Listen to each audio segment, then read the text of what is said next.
The third Academy Awards took place on Wednesday, November 5th, 1930, honouring movies that were released from August 1st, 1929 to July 31st, 1930, and was held at the Fiesta Room of the Ambassador Hotel. After many of the categories in the second Academy Awards have been quite integral to the Oscars now, the third Academy Awards had the same 7 categories and added one more for sound recording, making a total of 8 categories.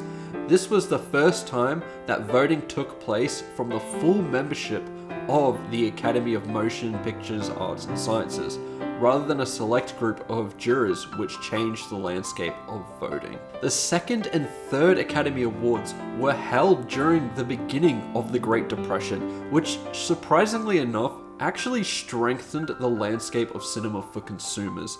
Film was very much a rich person activity during this time, and the way that depression had buckled the economy forced theaters and the industry to really rethink its approach to cinema and to stay in business. This meant more neighborhood cinemas rather than the palaces of the time, and the early rise of B-grade movies began to create more films at a smaller budget. On the industry side, it led to studios at times halving salaries for workers, which only began to open the band-aid that Louis B. Mayer had placed on the industry with the idea for the Academy Awards in the first place. Real talk for guilds and unions were beginning to form, and the original concept of the Oscars being a way to stop this was beginning to really crumble. The second and third Oscars are linked because they were both held during the same year to keep up with the industry's boom in films being created and the excitement created from the talkings taking over the whole world of cinema. The Oscars was still wrapped around Louis B. Mayer's finger, and once again, a Best Actress winner was linked to a pretty corrupt campaign.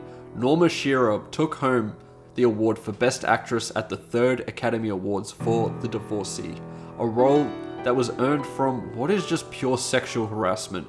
She was originally deemed not sexy enough by MGM film producer and Shearer's husband, Irving Thalberg, so she arranged a sexy photo shoot with a professional photographer, which earned her the role. Yes, this is all real. The performance is generally considered to be one of the weakest out of the select group of nominees, and she won. Allegedly, all voters contracted to MGM Productions were highly encouraged to vote for Shearer on their ballots. The more I discover about Louis B. Mayer and the way that MGM operated during this time, it's really easy to compare him and his influence on Academy voting to that of Harvey Weinstein. It's filled with bullying, corrupt and unethical methods to secure the Oscar, and this is yet another example of that. For Best Actor, George Earlis won for his role in the film Disraeli, which became quite a historic win at the time. This was the first time an actor had won an Oscar for the same role they played in a film to the one they played in theatre.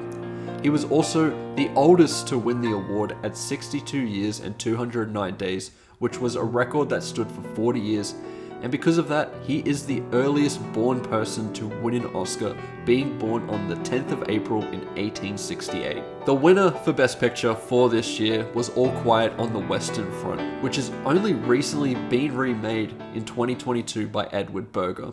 This film was a compelling talkie for the time and an early example of the anti-war film. It doesn't take a genius to wonder why this took home Best Picture. First of all, it was a significant achievement at the time and a major step up from the Broadway Melody, which won Best Picture in the second Academy Awards. Lewis Milestone etched his name with this film as it made him the first person to win 2 Academy Awards, with him winning Best Director Comedy at the first Academy Awards, and All Quiet on the Western Front became the first film to win Best Director and Best Picture in the same year. It makes sense that a major anti-war film, which was quite brave at the time, as this time was defined by pro-war propaganda and straight up lying to veterans about what they should expect about war. The film was challenging and progressive, which is interesting, as for obvious reasons, every war movie now is of course anti-war, which has become the standard. But when you look at it through the lens of this time, you can understand the significance of going down that route in 1930. The film is considered one of the stronger Best Picture wins, especially during this time. Its impact is everlasting and is deserving of being recognized through the annals of history. As a whole, the third Academy Awards were a general improvement over the second Academy Awards in terms of its slate of films that were nominated and the decided winners, while the second Academy Awards made huge strides in terms of broadcasting the awards, which the third continued on.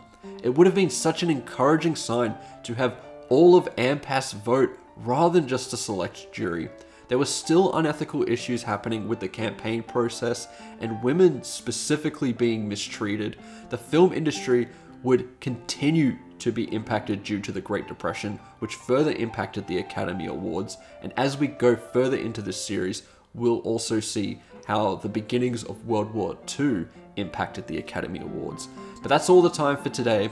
Tune in next time where I talk about the fourth Academy Awards and the continual snubs of Charlie Chaplin.